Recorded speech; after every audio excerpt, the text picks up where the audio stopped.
will introduce the Mycenaeans now, okay? Mycenae is in the center. We believe that the Mycenaean culture, it is a warrior aristocracy. So the people in charge are warriors as opposed to a priest aristocracy. Okay, so remember in Sumer, it was the priests that were in control. Now it's the warriors who are in control. And we also know that the Mycenaean people are descendants of the Proto-Indo-Europeans. Okay, so the Proto-Indo-Europeans swept into Europe, and then they went all the way down to Greece. Okay.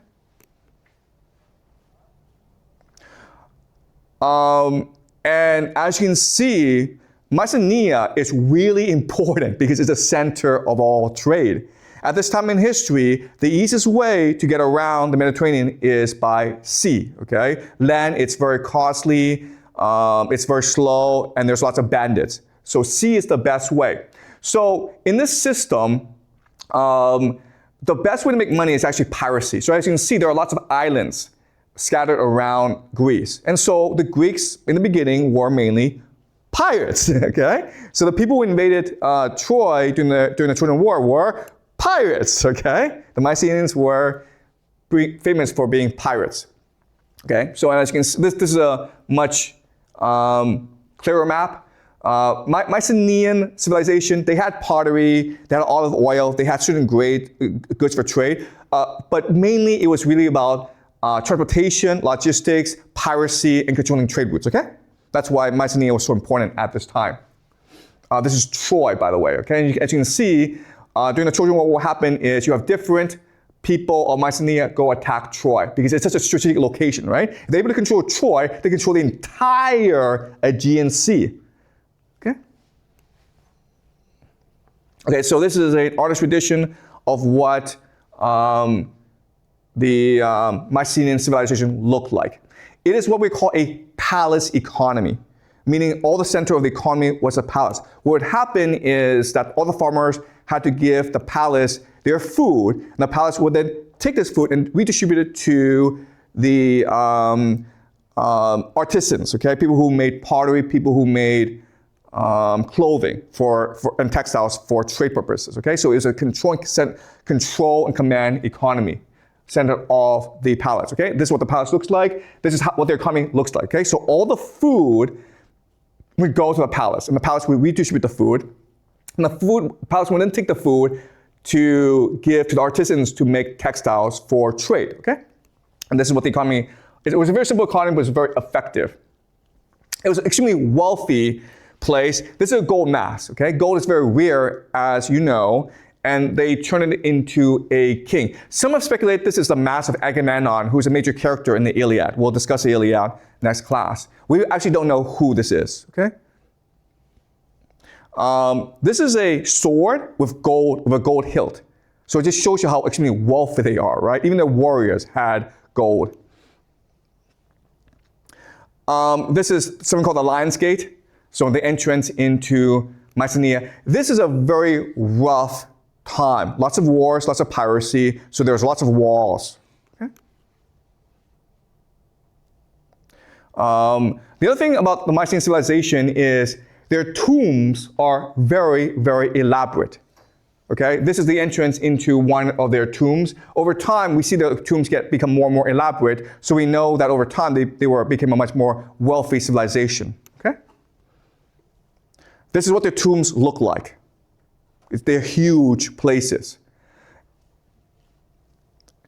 Okay, this is what the outside looks like. Where do the Mycenaeans learn this? Well, they learned this from Egypt, right? So at this time in history, the Mycenaeans and the Egyptians were in close contact with each other. The Egyptians have a habit of burying themselves with all their treasure.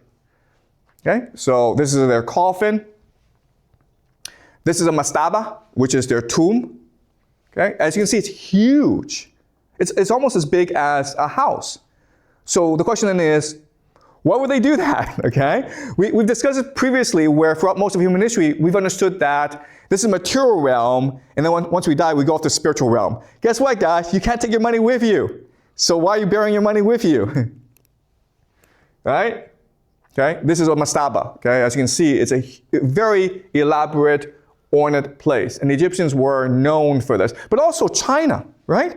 The first emperor of China, the terracotta warriors. Why is he buried with an army and such wealth?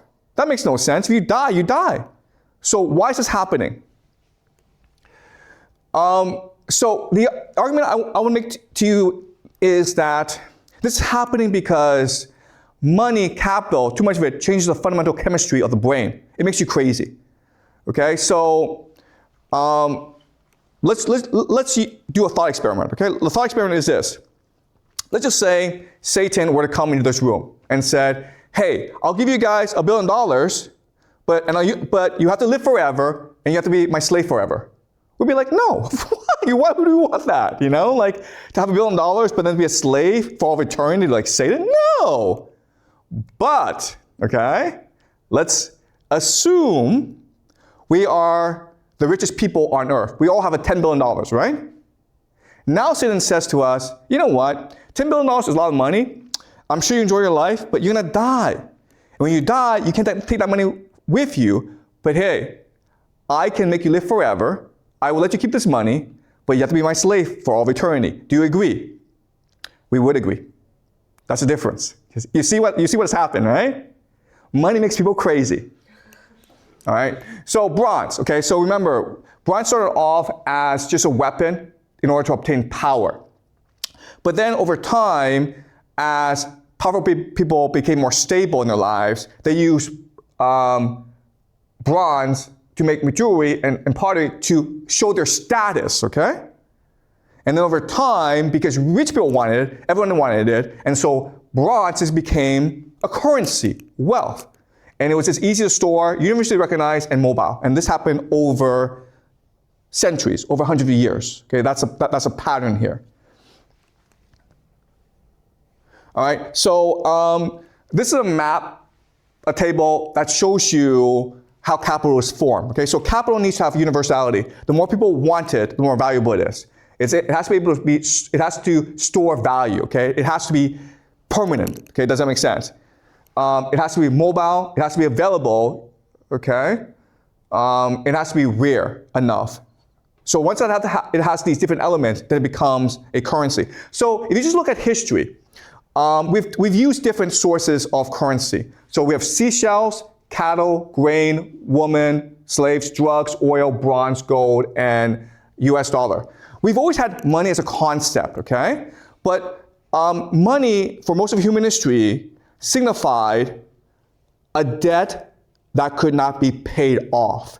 Okay, so David Graeber, who's an anthropologist, he wrote about this in his book, Debt. Why did we create money as a concept? Because there are certain transactions in which there was so much debt you couldn't pay it off, okay? So like most of human interactions, it's just reciprocal, right? So you help me, I help you, okay? But there are three things in which the debt can't be really paid off, okay? The first example is, let's just say I kill your brother. Well, now you have to come kill me, right? And if you kill me, then my family's gonna go kill you, okay? And it creates a vicious cycle of vengeance, right? So the way to get rid of this problem is, if I kill your brother, I acknowledge that it's a debt I cannot be paid off. So I give you something valuable. It could be gold, it could be jewelry, it could be anything, okay? All right, so that's what money is. That's the first example. Second example is, if a woman marries into your family, right? Then that's also a debt that can be paid off. Because you've just taken away a daughter. So you give me a gift, maybe some gold, or maybe a cow, a horse, it doesn't matter, okay? That's the second example of a debt that can be paid off. The third example, and this is a really important example, is let's just say that you have a great person in the community. He's a great leader, or he's a great priest, or he's just a great person in general. And he's done a lot for you. But he dies. What do you do then? What you do is you bury him with gifts, with gold, with money, okay? And so it's a monument to his legacy. You know that he can't take the stuff with him to the afterworld, but it doesn't matter. All you're doing is you're acknowledging his contribution to your community. And that's why when you dig up graves in ancient times, you'll see people buried with gold, because the community is acknowledging this person was great. We will forever remember him. And so the money is a way to acknowledge this fact. Okay, does that make sense? All right. So for most of human history, that's what we use money for, as to symbolize money that cannot be paid off. But then over time, as society became more sophisticated, we use other forms of currency, okay? And as you can see, all these different forms of currency, okay? Whether it's seashells, cattle, grain, women, drugs, oil, it doesn't really work in terms of universality, stored value, and mobility. But bronze does, okay? And after bronze, gold does. And then after gold, today we have the US dollar. Okay, does that make sense? Okay? So once you have an universally accepted currency, you can now have globalization. Right? And so bronze was a major discovery which allowed for globalization. Yeah, go ahead. I think bronze and the gold is commodities and US dollar is like money stuff. But why does bronze? Because is it because drugs and oil does not count as capital? So it is not. Okay, look, you're right, okay? Drugs can be a currency. The problem is that it's not universally accepted, okay? And also, the problem with drugs, of course, is it causes a lot of problems to your society. So think of opium in China.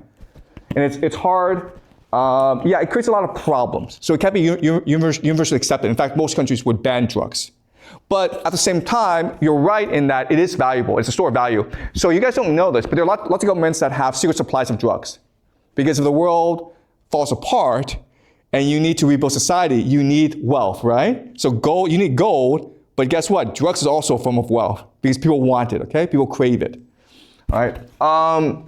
So is this clear, right? So once you have a universally accepted currency, you have the basis for globalization, and globalization happens naturally as a result. All right, so capital is just a monetization of power. That's all it is. And you can have any form of capital, okay? The problem with capital is that it exploits, it alienates, and it consolidates, okay? So go back to the example where I'm the leader of a village. If there's no money involved, all I care about is winning the respect of my people, okay? And so I work hard for them. But once capital is involved, I see each person as a commodity, okay? And therefore, I become alienated from my humanity and from others. And now I want to exploit people in order to generate more capital. And over time, what will happen is that the strongest will have all the capital, which leads to massive inequality.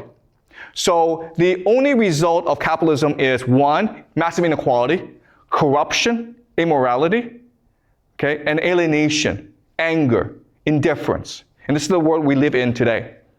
Okay, does that make sense? It's just the nature of capital. There's no way around it. Okay, so as we discussed previously, we have two different mindsets, okay? We're composed of two different individuals. We have the altruistic nature, so that we care about relationships. We care about empathy. We care about creativity. And then our utilitarian side, which is all about material objectives, logic, and hard work, okay? So in school, you have the utilitarian mindset, okay? Like, how do I get good grades? That's all you care about, all right? At home, you care about relationships. You care about maintaining good relationships with your mother and your father and your siblings and your relatives. What we also know, and this is really important, is that people who are altruistic, people who work for others, tend to be more creative than other people. But people who are obsessed with money tend to work harder than other people, okay? That's why globalization happens so fast, because everyone's in a rush to make as much money as possible, okay? But eventually you reach a point where a few people have all the money, and so everyone's like, screw this, I give up, because I'm never going to be rich. You lie flat, right? Tongping, or quite quitting. You just give up, okay? And this is the world we live in today. Okay, now, capitalism is a problem because it changes the fundamental nature of your brain, okay? So this is an article from the Atlantic Monthly, which is a very popular magazine in the United States. There are these neuroscientists who have done brain scans, and they discovered that power causes brain damage, okay? In fact, if you look at the brain of a psychopath and the brain of a wealthy person, it's pretty similar, okay? Yeah, they did brain scans, and it looks as though people who has too much money has brain damage. Why? Because a normal person is able to have empathy, is able to understand the feelings of others. Guess what? If you're too powerful, if you're too wealthy, you don't have the capacity to have empathy. You can't appreciate the feelings of others. So think of like Elon Musk or Mark Zuckerberg. They have absolutely no concept of empathy, okay? They are completely unable to relate to the feelings of other people. This is Brian Johnson, okay? Brian Johnson's a millionaire. He spends about $2 million a year on health, okay? He's done some crazy things. So for example, he has a father and he has a son. And he believes in blood transfusion. So if you transfuse your blood, you become younger. So he's trying to figure out how to live forever. Okay, so he'll do things like blood transfusion. But he works so hard, man, because he'll get up at like 5 o'clock in the morning, exercise. The food he eats is the most nutritious food in the world. And he'll regulate his sleep. He's always monitoring his heartbeat. He's always exercising, okay? His life sucks. And the question you have to ask yourself is, if you have so much money, why don't you just enjoy it, Why not just enjoy your life? Why are you focused on living forever, okay? And that's a problem with wealthy people. They're kind of scooping the head, okay? He looks like a vampire, guys, okay? This is him when he first, started this project. And you can see he looks like a vampire now, all right? I'm not exaggerating here. Look at this guy. The problem is that there are lots of wealthy people in the world, and they happen to like this idea of living forever, okay? So let's do a thought experiment. You're a billionaire, okay? You have like $100 million, $10 million, like $10 billion in the bank, $100 billion in the bank, who knows? You have a problem, which is, how do I keep this, right? Because you're gonna die. Okay? And you have all that money, so you can do whatever you want. So what you do is you invest in Brian Johnson, you invest in scientific research to live longer, but you also do what? You also build bunkers, okay? Because you're afraid that the world will end and you want to live forever, so you build bunkers. This is Mark Zuckerberg's bunker in Hawaii. It's kind of stupid because if the world's going to end, is your bunker going to save you? Probably not, okay? But he spent like $26 million, or $260 million on this stupid thing, hoping to live forever. And this is what it looks like on the inside. It's crazy to go through life thinking about how to live forever and how to survive an apocalypse. Why not just enjoy your life, okay?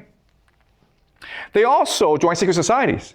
Why? Because secret societies may have the secret to reincarnation, or the secret to immortality, or the secret to longevity. They don't care. They have so much money that they're willing to invest in everything. Okay, so they're willing to try blood transfusion. They're willing to build bunkers. They're also willing to join secret societies. And that's why you see secret societies growing in power and popularity today. They also worship Satan, okay? Because, again, if you have $10 billion, you're stuck, right? Because you don't want to die. Like, you don't want to, it's what we call sunk cost fallacy, right? You're like, I worked so hard for this, and I have the best life, but I'm going to die. And when I die, all this is gone. I have to start all over again. I don't want to do that, okay? So they're willing to do anything, including worship Satan. In fact, what we will learn is that the religion of Satan became so popular in order to solve this problem, where wealthy people, they want to live forever. And they want the world to stay the same as it is now. But as you learn in this class, it is impossible for the world to stay the way it is. Change is a constant. Things move in cycles. Capitalism gives rise to wealth, but it also destroys wealth. That's just the nature of life. Okay? All right, so that's a Bronze Age collapse. Any questions? Sorry, yeah. Go ahead, Vit. Go ahead. Why do they worship Satan? Because you said that those millionaires, they want to keep their money forever, and what does it do with Satan? Okay, that's a really good question, okay? So, it's really desperation, right? Because what religion teaches you is that wealth is bad. And when you go to heaven, you'll be judged by God. And God is going to ask you, hey, why do you have so much money, man? And you'll be like, well, I stole this money and I hurt a lot of people and I cheated, I lied, I steal. Yeah, you know? And like, do you really want to say that to God? Yeah, you're kind of stuck, right? Right? So first of all, you don't want to die. You don't want to give up all this money that you worked hard to get, but you also don't want to face God and face his judgment. Okay, so what's your alternative here? Your alternative is you believe in something more powerful than God, or at least someone who you can find refuge in from God. Okay, if it means going to hell, you prefer going to hell than facing judgment from God, okay? Because you in your heart know exactly what you did to get that $10 billion, okay? You know what you did. Maybe other people don't know, but you know what you did, and God knows what you did. And you really, really want to face judgment, all right? Okay, so yeah, does that make sense? Okay. Any more questions, guys? All right, so that's it for the Bronze Age. So we will discuss the Iliad next class, okay? And so what I'm going to do is I'm going to introduce